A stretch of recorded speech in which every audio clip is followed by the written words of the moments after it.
Hi friends, ఇవాళ మనం పుచ్చకాయ ఛాలెంజ్ చేస్తున్నాం ఫ్రెండ్స్. ఈ పుచ్చకాయ 2 kgs ఉంది. 1 kg 26 రూపీస్ పడింది ఫ్రెండ్స్. మీ సైడ్ ఎంత ఉంది పుచ్చకాయ? ఓకేనా చెప్పండి. పుచ్చకాయని కట్ చేసేసుకున్నాం. ఇది తెల్లగా ఉందా ఎర్రగా ఉందా సస్పెన్స్ ఫ్రెండ్స్. చూద్దాం. పుచ్చకాయని మాత్రం కనిపెట్టలేం కదా.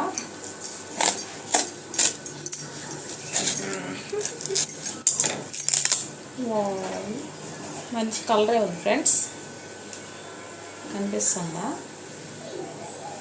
ఓకేనా? పుచ్చకాయ ఛాలెంజ్.